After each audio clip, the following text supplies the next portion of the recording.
Ben, ce jour-là, Nazaré, c'était tellement gros qu'on ne pouvait pas venir de la plage.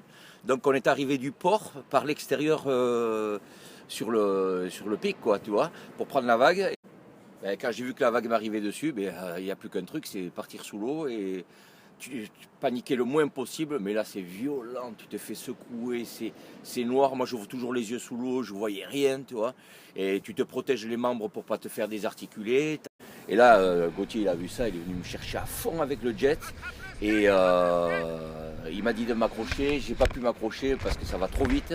Et là, la vague était tellement grosse qu'il s'est fait rattraper par la vague. Bref, vous l'aurez compris, Pilou du Calme est un surfeur de grosses vagues. Nous avons interviewé à Guettari cet accro à l'adrénaline qui repousse constamment les limites de son sport.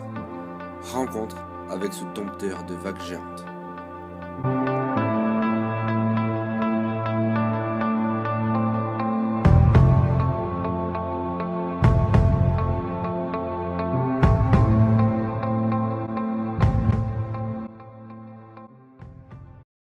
Donc j'étais un peu kamikaze.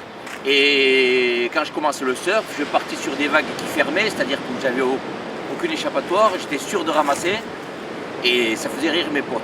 Mes potes, ça les faisait rire et moi, ça me motivait encore plus.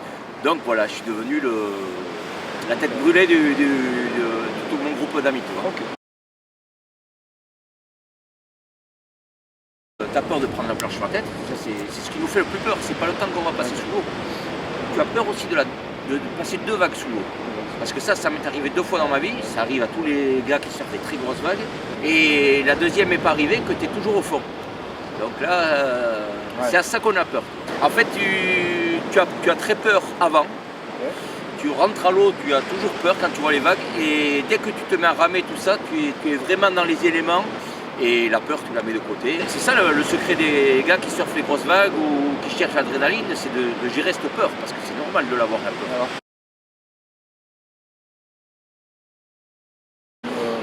Non, le mental, je crois que c'est ce qui est le plus important dans les grosses vagues. Alors ça, je crois que tu l'as ou tu l'as pas. Moi, perso, je pense que je l'ai toujours eu. Donc le mental, c'est 90% de la chose. Mais après, pour s'entraîner, bon, c'est surfer le plus souvent possible, parce qu'il faut connaître la mer, les courants. Et depuis 2 ans, je me suis mis à l'apnée en piscine. Et là, maintenant que je fais l'apnée en piscine, on se met dans le rouge très souvent, tu remontes à la surface, dans les grosses vagues, tu te dis déjà, tu vois, parce que j'ai appris à rester poumon vide sous l'eau, à passer du temps sous l'eau, parce qu'il ne faut pas croire, mais sous une vague, tu ne restes pas jamais 1 minute, tu vois, mais tu es tellement remué que tu brûles énormément d'oxygène.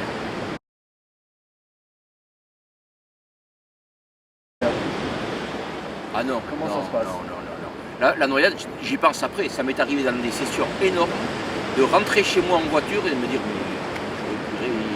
laissez-moi, tu restes très positif, tu restes très calme, tu te protèges pour ne pas te faire mal, c'est-à-dire que tu te tiens les membres parce que sinon tu es désarticulé. Le pire souvenir, c'est quand je suis parti surfer en Californie, Mavericks, on n'était que 2 à l'eau, parce que les conditions étaient, c'est pas le plus gros jour de l'année, mais le vent a mené dans les rochers, tout ça, donc il n'y avait personne ce jour-là. Une vague de 8-9 mètres, là, et elle m'a cassé là, sur la tête, mais vraiment sur la tête. Alors là, sur le moment, j'étais secoué comme si on me secouait à fond, et je crois que la vague m'a mis KO. Parce que je ne me rappelle plus de rien, je me rappelle inconscient. Je me rappelle juste d'être au fond, et d'entendre un joli bruit, et là, lever la tête, et j'entendais la deuxième vague qui arrivait, et qui m'est passée dessus, comme si on me mettait une couverture sur la tête ou un rideau de piscine qui se ferme là. C'est devenu tout noir, j'ai revu la lumière, et ça fait 4 ans, je pourrais en pleurer encore, tu vois. Et pourtant j'ai raconté des centaines de fois cette histoire, même devant caméra. Alors cette sensation-là, elle m'a servi. Parce que maintenant, quand je prends une vague énorme sur la tête, ça m'est arrivé l'année dernière à Nazaré,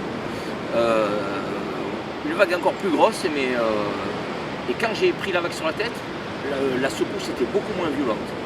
Donc c'est resté dans ma mémoire, et depuis, ce souvenir-là me sert que je me dis c'est moins grave que la dernière fois, c'est moins grave, donc ça me sert. Mais en même temps, cet endroit-là, j'ai plus envie d'y aller.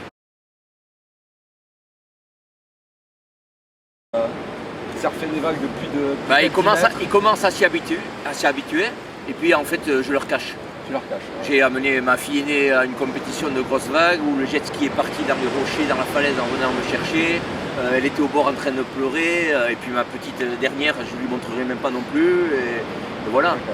Donc ils ne se rendent pas vraiment compte de ce qu'on vit. Bon. Ben, je sais que je ne pourrais pas l'en empêcher parce que pour moi c'est une drogue. Je suis accro à ça, c'est l'adrénaline qui nous rend accro à ce truc-là. Et puis on est toujours comme si on était en échec, on veut toujours faire plus, faire mieux. Et voilà. Et je l'empêcherai pas, mais par contre je ferai tout pour qu'elle soit au maximum en sécurité.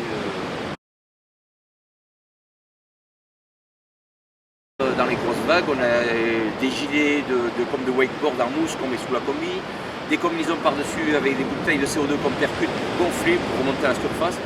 On s'équipe, on apprend, on minimise les risques quand même, on n'est pas fou. Moi j'ai fait des sessions de surf tracté, je suis rentré à la maison, j'avais pris des vagues de plus de 6 mètres et j'avais pas pris une vague sur la tête. Et bien j'avais un manque. Tu vois, j'avais un manque. On prend du plaisir à souffrir. Complètement. Complètement, c'est comme les chutes en snowboard et tout. Au début tu as peur, mais quand tu tombes, tu te dis moi je me suis pas fait mal, je vais retenter. Tiens, je suis ravi. Moi aussi.